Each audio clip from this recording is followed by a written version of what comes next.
You can see this is a live look on your screen now. We are waiting for Governor Holcomb. You can see him there entering and shaking hands with lawmakers.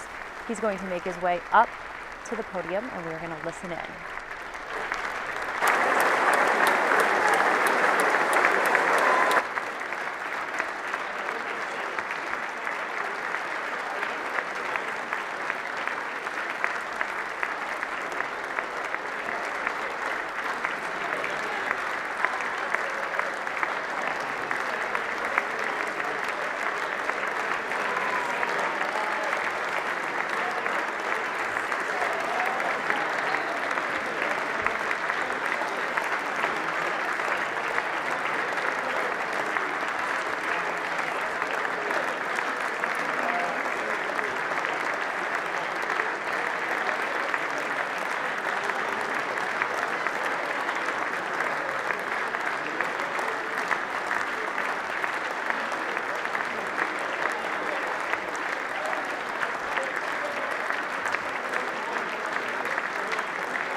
Mr. Speaker, Mr. President, Madam Chief Justice, Lieutenant Governor, my partner,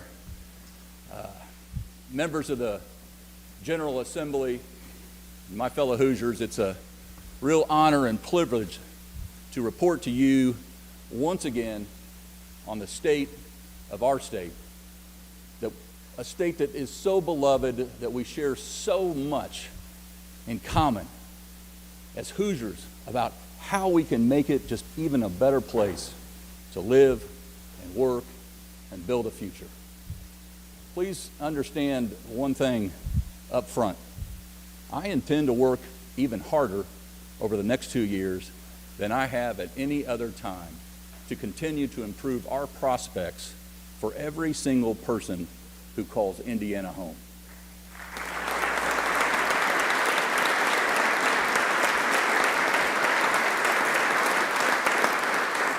After all, and I suspect for many of you, believing in this state and our people is why I wanted this job in the first place. And a ticking clock only increases my sense of urgency. And as we all know, there is much more work wanting to be done. So, to that end, just last week, I laid out the specifics of my 2023 legislative agenda, keeping with the very same pillars I've used over the last 6 years. So I'll spare you a repeat of every single detail. However, tonight, I do want to lay out 3 sets of goals and how we achieve them, worthy of a state that is doing well, turning heads, and always seeking to improve.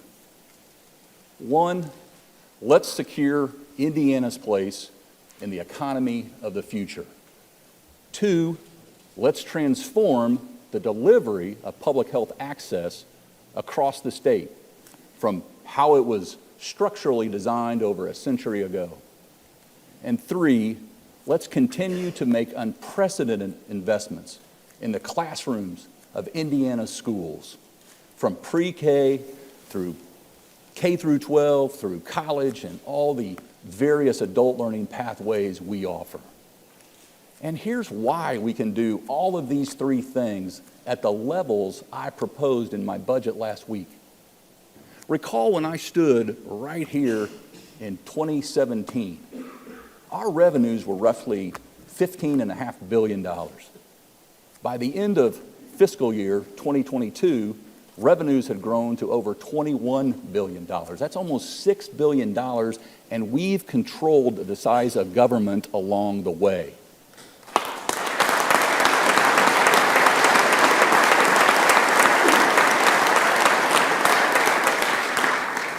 Looking forward, Our revenues are estimated to exceed what we spend by $2.3 billion and expected to grow by another 3% in each year of the next biennium.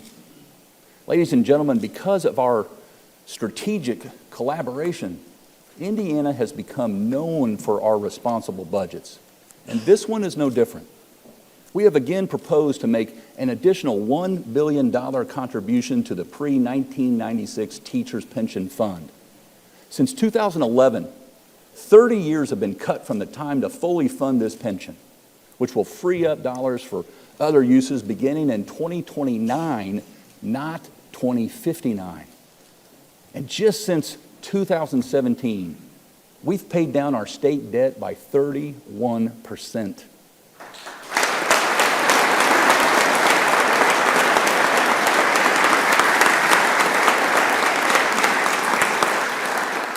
And because our revenue and population are both growing, we have the ability, rather the obligation, to fuel that growth and utilize reserves for one-time projects, even while we maintain a healthy surplus, protecting our state's AAA credit rating.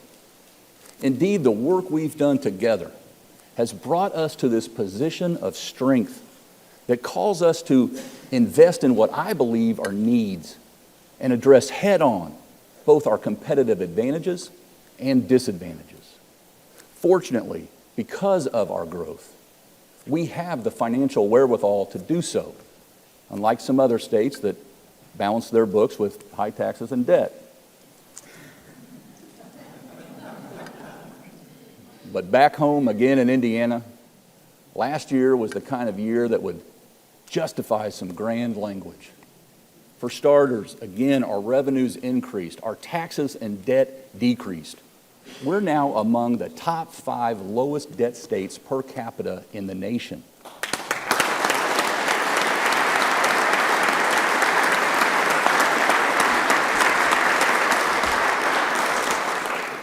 You'll recall, we even returned $1.5 billion to Hoosier taxpayers in the form of a refund. And Forbes just ranked Indiana as the best state to start a business in 2023.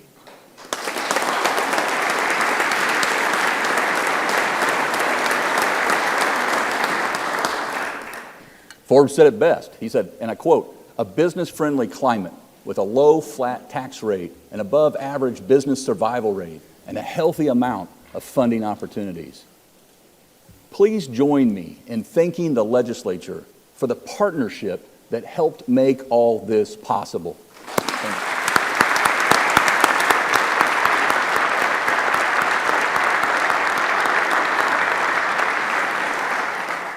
you. Yes, my friends, whether you're an employee or an employer, Indiana's reputation for the career opportunities available and the kind of balance sheet that we oversee means all eyes are on our state, and for good reasons.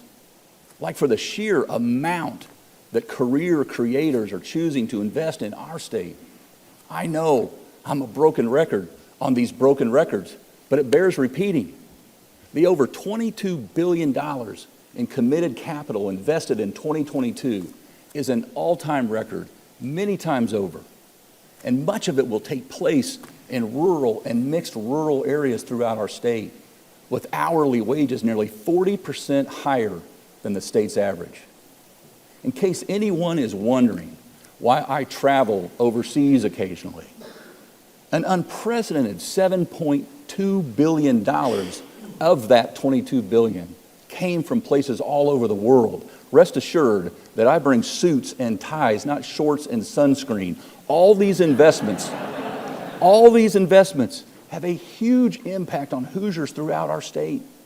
In counties like Boone and Floyd, where committed jobs average over $50 an hour, and in Davies County, over $70 an hour.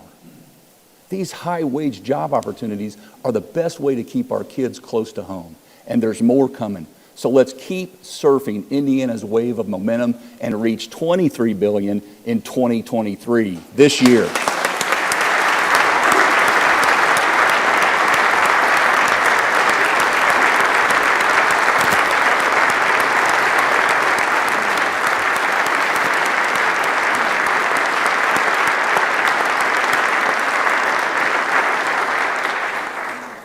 Now, to do this and capitalize on the industries of the future that are looking for their new homes somewhere in America, like semiconductors and electric vehicles, means we must formalize the economic development tools that you all gave us last session and establish them in our budget. And if we have more opportunities, good problem to have, that exceed those resources, it's only prudent to provide state budget leaders the ability to be nimble and consider and allocate the needed resources so we can fly out of the fourth turn and edge out the competition down the negotiation stretch. It's been said that investment is the strongest sign of a promising future. Well, ladies and gentlemen, investment loves our state. And we have a race plan in place to help all 92 counties reach their next level aspirations.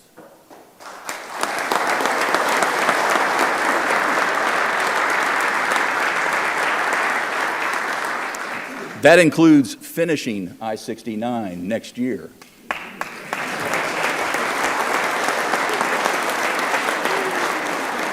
Connecting Evansville to Indianapolis and beyond, 3 years ahead of schedule, by the way. Double tracking the South Shore rail line up in northwest Indiana.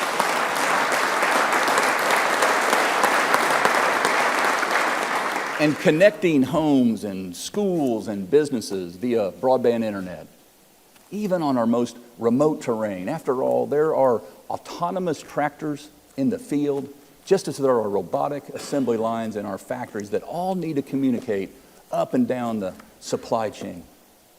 And speaking of connecting, tonight I'm pleased to announce through our Next Level Trails program that we're adding a major acquisition to our state's trails legacy.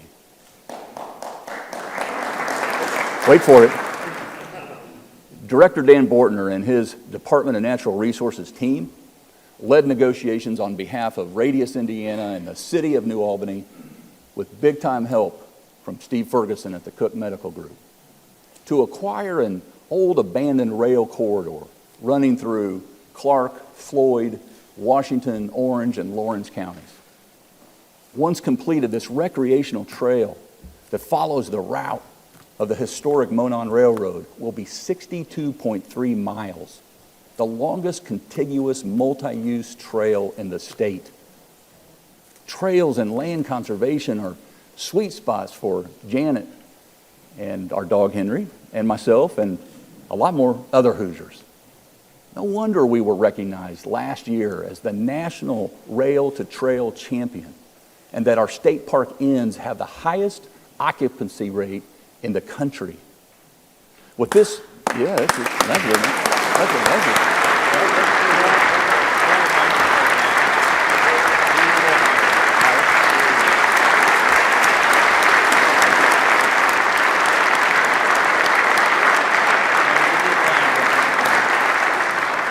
With this new Monon South Trail, we will have invested nearly $150 million in trails since 2019.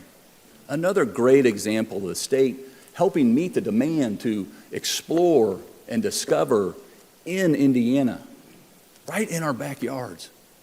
So I'm seeking $50 million more for trails to continue our momentum, along with another $25 million to build on our highly successful land conservation program with partners like the Nature Conservancy and the Central Indiana Land Trust, so that even more Hoosiers and our guests can enjoy Indiana's great outdoors. With this type of momentum and so much more, I'm forced to utter that familiar phrase. Ladies and gentlemen, the state of our state is strong and about to get stronger.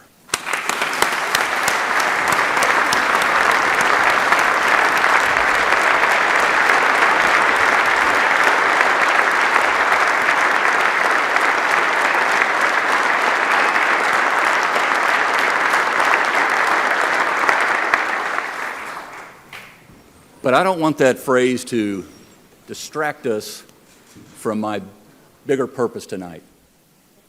It's the getting stronger part of the equation that I ask for your help over the next 2 years. Because even though we've accomplished a great deal in Indiana, it's obvious we have much more potential yet to be realized. And these challenges can't be ignored or wished or hoped away. When individuals, communities, and businesses step up, acknowledge their challenges, and take steps to reach their next levels, they should know their state has their back. And it will take new action to get new results where public health is concerned. So let me first thank the Public Health Commission, which completed its work last summer, and especially the co-chairs, former State Senator Luke Kenley, former State Health Commissioner Dr. Judy Monroe, and our current Health Commissioner, Dr. Chris Box, and her team. Thank you.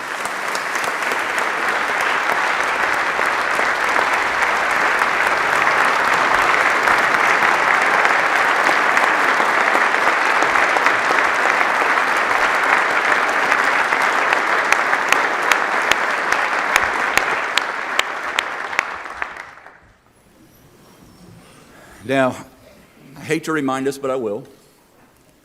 We rank 45th for smoking, 46th for obesity, 43rd for access to mental health providers, and 41st for childhood immunizations among all states, our competition. But what really struck me is that our life expectancy in Indiana has declined in recent years, specifically among those who are front and center to our future, working-aged adults between 25 and 64 years old. That's a pattern we have to reverse.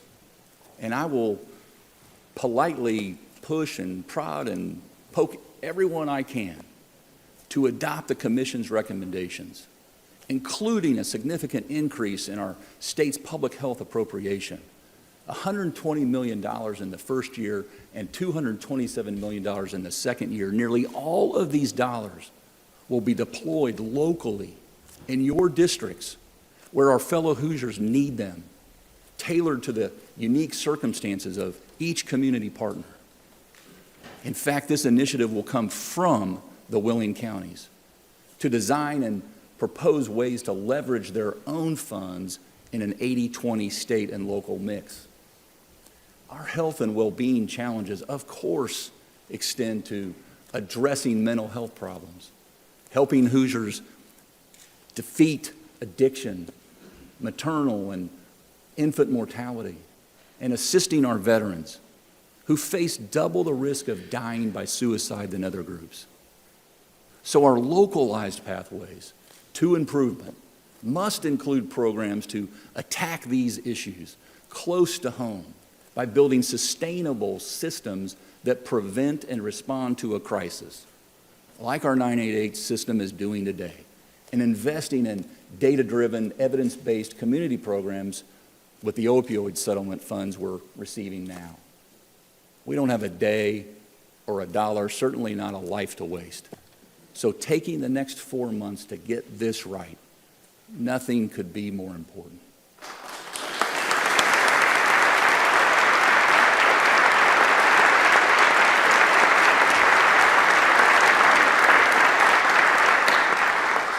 Just as we craft our new state public health system, we already have a great example of a tailor-made community development program. Our first $500 million READY investment leveraged another $6.5 billion, over $2 billion toward housing alone, and has become an indispensable part of our business and talent attraction efforts, while offering a boon to every county and city and community that steps up. There's already a queue of requests seeking another $400 million to leverage nearly $7 billion more of private and other non-state funding.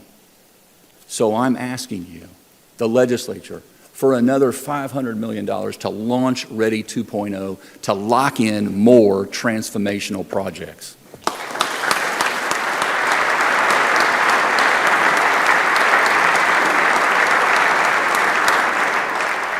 And while ready is our secret weapon to attract more talent to our rural and suburban and urban communities, it's irrefutable that we must do more to prepare and retain our homegrown talent too. The most important determinant of a child's success in adulthood is their education. Furthermore, the quality of their education relies overwhelmingly on two groups of people: parents and teachers. Since 2017, I'm so proud of the work we've accomplished together to support unprecedented investments in K through 12, which is translated into school districts answering the call to raise teacher pay. Starting teacher salaries now reach $40,000, and we're closing in on the goal of achieving an average teacher salary of at least $60,000 a year. But to ultimately reach the goal, we need to continue what we started by making the state's largest ever investment in K through 12 tuition support, an increase of $1.1 billion, and give schools the resources to continue equipping our children's educators.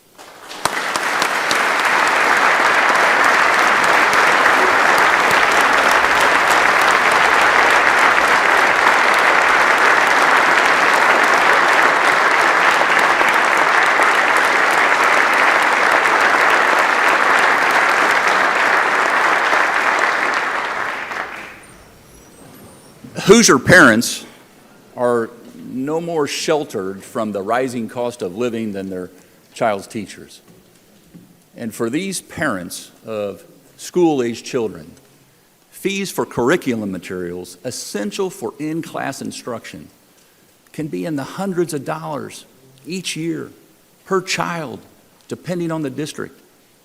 Sadly, Indiana remains one of only 7 states that still allows this disguised tax to be levied on parents each year. One such parent joins us tonight, Mandy Allen, a school counselor in South Vermilion School Corporation. Mandy paid about $630 this year for books for her 4 children. Our state's Constitution promises a tuition-free education. Let's cover the full cost of curriculum fees paid for by parents so that folks like Mandy don't have to pay this dreadful bill ever again starting the next school year.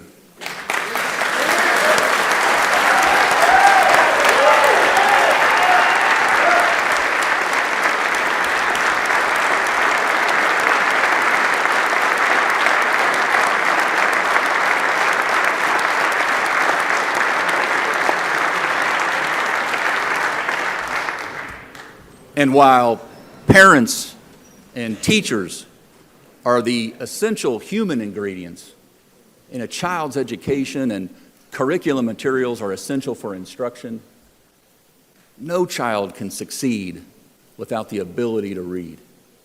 There is overwhelming evidence that a child who cannot read by the 3rd grade is more likely to become the adult parent who can't read, and therefore disadvantaged for life, and the cycle continues. With nearly 1 out of every 5 kids in Indiana currently at risk of falling behind in reading, we must do everything we can, and we must do it now. Last summer was a good start. With the help of the Lilly Endowment, we made the state's largest investment in literacy to help prepare more current and future teachers for reading instruction. And the budget I submitted last week proposes to reward schools that improve their results in 3rd grade reading as well. But even before entering the classroom, children should have access to books at home and develop a love of reading. That's why I've proposed funding Dolly Parton's Imagination Library, so children from birth to age 5 statewide can receive high-quality books each month at home with their name on them.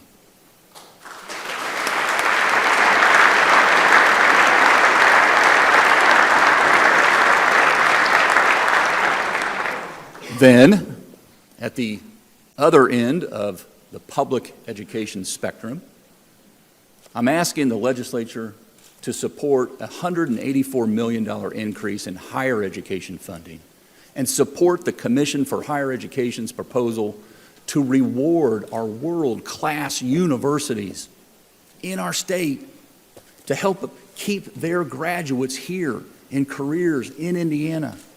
After all, Indiana's college campuses need to be the epicenters of brain gain, not brain drain.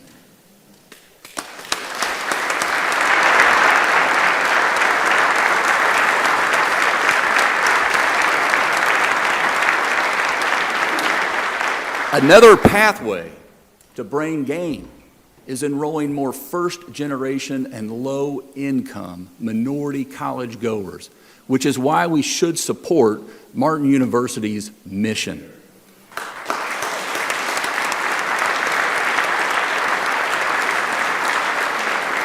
And we can easily ensure thousands more students have their college opportunity paid for by automatically enrolling all financially eligible students in the immensely successful 21st Century Scholarship Program, and do it once and for all. This year,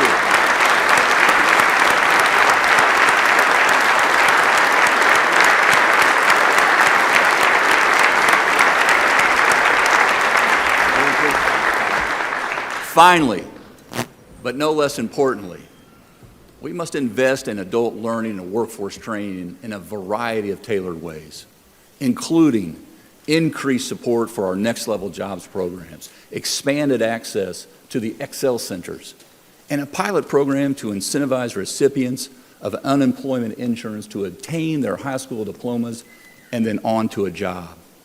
And we need to expect that even more of these great ideas, these difference-making programs, will be initiated and developed by our own workforce cabinet, because Indiana should light up a pathway to anyone looking for upward mobility.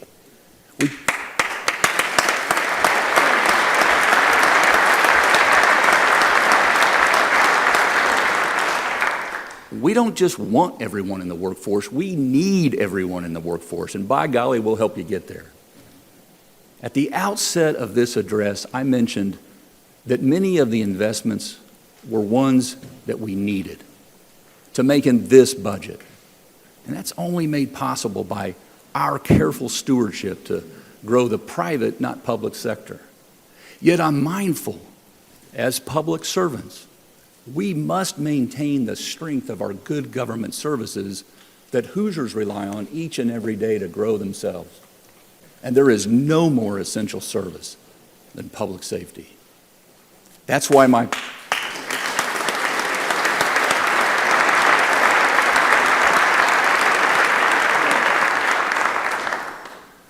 our budget calls for major investments in school safety, law enforcement, and our firefighters across the state.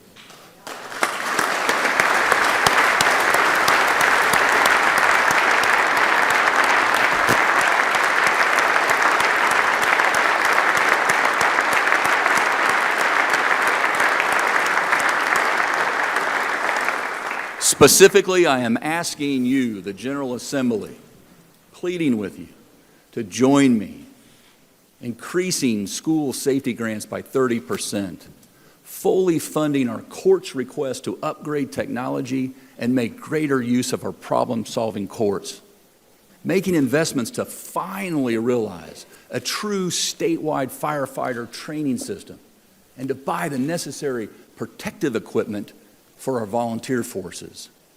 And let's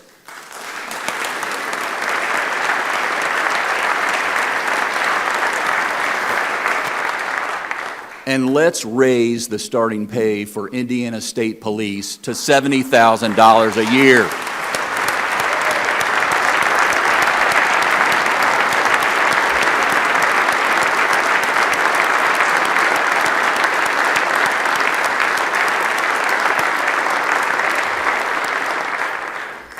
Ladies and gentlemen, in closing, I hope you'll take away just a few things from tonight. Number one, like you, I hope I'm proud of our stewardship of state government. Here in Indiana, we have a well-run, soundly financed state, and the word is out. And two, more broadly, this is Indiana's time, and we're on the move. Our economy is growing. New and exciting opportunities are in reach. Investors are giving us their vote of confidence. They're creating industries and careers here. They see their growth and their future here. Let's prove them right. For we know there is demand for what Indiana offers, so let's redouble our focus on the supply by building pathways on which more Hoosiers can travel on to become healthier and wealthier and wiser. I stand before you as a full and faithful partner in getting this done, and I intend to step on it coming out of turn 4. Thank you, and may God continue to bless our efforts. Thank you.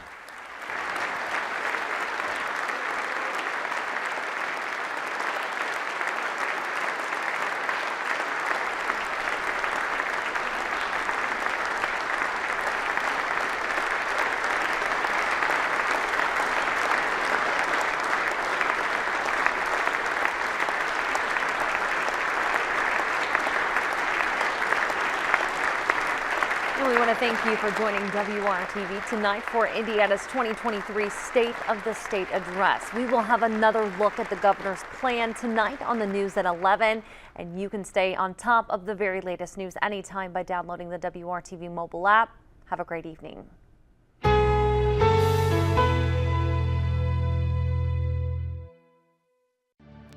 We are at Ben Davis High School. This is BDTV. This is where it all started for me. I'm a Ben Davis Giant, so what that means to me is